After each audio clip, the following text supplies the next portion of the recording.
जब जब भी सिनेमा इंडस्ट्री के संबंध में नेपोटिज्म का जिक्र चलता है, एक बात बड़ी सहूलियत से भुला दी जाती है। वो ये कि किसी फिल्म स्टार की औलाद होना या फिल्मों में ब्रेक आसानी से मिल जाना सफलता की गारंटी नहीं है। ऐसे न जाने कितने ही एक्टर्स हैं जिनके माता पिता या अन्य करीबी रिश्तेदार फिल्म इंडस्ट्री की तोप थे, लेकिन उनका बड़ा नाम भी उनके करियर को एस्टैब्लिश न कर सका। आज ऐसे ही कुछ नामों पर बात करेंगे जो स्टार किड्स होने के बावजूद कामयाब नहीं हो पाए। चलिए शुरू करते हैं।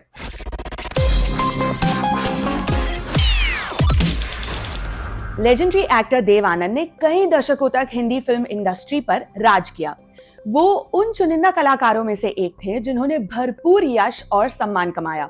कोई जमाना था जब देव आनंद की एक झलक देखने के लिए लोग पागल रहा करते थे।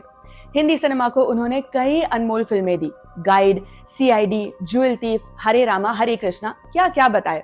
लेकिन जब उनके बेटे का जिक्र चलता है तो ये फैक्ट सामने आता है कि उनका तो ज्यादातर लोग नाम भी नहीं जानते। उनका नाम है सुनील आनंद। वो कल्पना कार्तिक और देव आनंद के बेटे थे। सुनील आनंद ने अपने जीवन में सिर्फ 3 फिल्मों में एक्टिंग की और तीनों ही जबरदस्त फ्लॉप रही। उन्हें 1984 में आनंद और आनंद नाम की फिल्म से बड़े ही जोर शोर से लॉन्च किया गया। इसे देव आनंद ने खुद डायरेक्ट किया था और इसमें एक्टिंग भी की थी। फिल्म बिल्कुल भी नहीं चली। इसके बाद सुनील आनंद ने कारथीफ और मैं तेरे लिए जैसे फिल्मों में काम किया। वो दोनों भी फ्लॉप हो गई। 2001 में उन्होंने मास्टर नाम की एक फिल्म डायरेक्ट भी की, लेकिन उसका भी हश्र वही हुआ। देव आनंद की संतान और चेतन आनंद, विजय आनंद जैसे महारथियों का भतीजा होने के बावजूद सुनील आनंद का करियर बनना तो दूर, पैरों पर खड़ा भी न हो सका। शोमैन राज कपूर के बेटे राजीव कपूर की कहानी आप में से ज्यादातर लोगों को पता ही होगी। टैलेंटेड एक्टर्स, प्रोड्यूसर्स, डायरेक्टर्स से भरे खानदान में ये हंसमुख शख्स कहीं खोकर रह गया।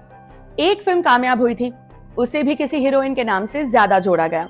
पूरा श्रेय मंदाकिनी और उनके वो खास सीन ले उड़े। यूं तो राजीव कपूर ने दर्जन भर से ज्यादा फिल्में की, लेकिन 1985 में आई राम तेरी गंगा मैली के अलावा सब भुला दी गई।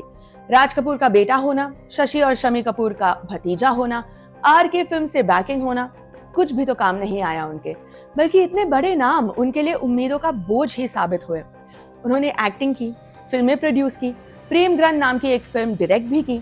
9 फरवरी 2021 को कपूर खानदान के इस कम चमकीले सितारे का निधन हो गया। 50-50 कोस दूर जिस गब्बर उर्फ अमजद खान का आतंक हुआ करता था, उनके बेटे शादाब खान को उस हिसाब की पहचान कभी मिल ही नहीं पाई। शादाब खान ने अपना करियर 1997 की फिल्म बेताबी से शुरू किया था। इसमें उनके साथ अरशद वारसी और चंद्रचूड सिंह जैसे कलाकार थे। फिर उन्हें मिली रानी मुखर्जी के साथ राजा की आएगी बारात।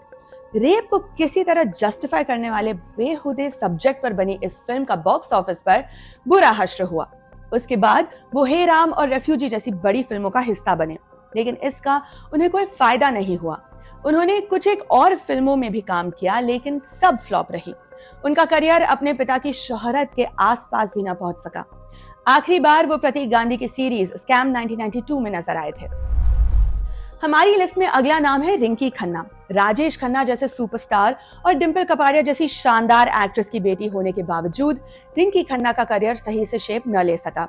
उन्होंने अपनी बड़ी बहन ट्विंकल खन्ना के बाद फिल्मों में काम करना शुरू किया था।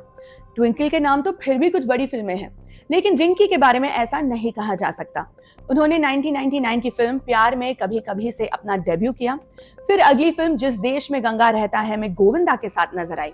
उसके बाद उनके करियर में कुछ खास न हो सका। इन 2 फिल्मों का कम से कम म्यूजिक तो कामयाब रहा ही था। रिंकी ने 2004 तक एक्टिंग में अपना लक आजमाया और फिर इससे तौबा कर ली। बाद में उन्होंने समीर सारन नाम के एक बिजनेसमैन से शादी कर ली और लंदन में सेटल हो गई। जब भी मेथड एक्टिंग की बात चलती है, लोग राज बब्बर का नाम बड़े सम्मान से लेते हैं। उन्होंने कई दशकों तक हिंदी और पंजाबी सिनेमा में शानदार काम किया है, लेकिन उनके बेटे आर्य बब्बर के नसीब में ऐसी कामयाबी नहीं लिखी थी। आर्य बब्बर ने 2002 की फिल्म अब के बरस से डेब्यू किया था, जिसमें उनके ऑपोजिट अमृता राव थी। फिल्म कुछ खास कर नहीं पाई। उन्होंने मणिरत्नम जैसे दिग्गज के साथ गुरु में काम किया, लेकिन उसका भी उन्हें कोई खास फायदा नहीं मिला। ऐसा नहीं है कि उनकी फिल्मोग्राफी में कम फिल्में हैं, लेकिन ऐसी कोई नहीं है जिसे अलग से याद किया जाए। उन्होंने कई पंजाबी फिल्में की, जिनमें से यार अनमुले जैसे एक आध फिल्म चली थी, लेकिन हिंदी में उनका करियर कभी कोई बड़ी अचीवमेंट हासिल न कर सका। हालांकि वो अब तक भी काम कर रहे हैं, हो सकता है आगे कुछ नाम लेवा उनके नसीब में लिखा हो। अगला नाम है पूरू राजकुमार का। राजकुमार जैसे बड़े दिग्गज की संतान कुछ खास न कर पाए तो अलग से दुख होता है। राजकुमार ने न जाने कितनी हिट फिल्में दी है और उनके बेटे एक हिट फिल्म के लिए तरसते ही रहे। बावजूद इसके कि उन्होंने 1 दर्जन से ज्यादा फिल्में की, पूरू राजकुमार ने 1996 की फिल्म बाल ब्रह्मचारी से अपना डेब्यू किया, जिसमें उनके ऑपोजिट तब तक एस्टैब्लिश्ड हो चुकी करिश्मा कपूर जैसी एक्ट्रेस थी। फिल्म को प्रकाश मेहरा जैसे दिग्गज ने डायरेक्ट किया था। बावजूद उसके न फिल्म चली न पूरू राजकुमार का करियर। वो मिशन कश्मीर, LOC कारगिल और उमराव जान जैसे बड़े प्रोजेक्ट्स में भी नजर आए, लेकिन उन्हें इसका कोई फायदा नहीं मिला। 2014 में आई एक्शन जैक्सन उनकी आखिरी फिल्म थी। आजकल वो क्या कर रहे हैं हमें नहीं पता। मनोज कुमार जैसे दिग्गज एक्टर के बेटे कुणाल गोस्वामी का करियर अपने पिता की भरपूर मदद के बावजूद चल नहीं पाया। मनोज कुमार न सिर्फ बड़े एक्टर थे बल्कि हिट डायरेक्टर भी थे। उन्होंने क्रांति जैसी बड़ी फिल्म में कुणाल को लॉन्च किया, लेकिन उस फिल्म में उन्हें कुछ खास नोटिस नहीं किया गया। सारा मजमा दिलीप कुमार, शत्रुघ्न सिन्हा और खुद मनोज कुमार लुट गए। फिर उन्होंने बतौर हीरो घुंघरू और कलाकार जैसी फिल्में की, दोनों ही फ्लॉप रही। हालांकि कलाकार का एक गाना बड़ा हिट हुआ और आज तक मशहूर है, नीले नीले अंबर पर चांद जब आए। इस फिल्म में उनकी हीरोइन थी श्रीदेवी। इतने जतन के बावजूद फिल्म फ्लॉप रही। अगले कुछ सालों में कुणाल गोस्वामी ने अपना लक थोड़ा और आजमाया और फिर फिल्मों को बाय बाय बोल दिया। नानी शोभना समर जैसी दिग्गज कलाकार, माँ तनुजा जैसी शानदार एक्ट्रेस और बहन काजोल जैसी बेमिसाल अभिनेत्री।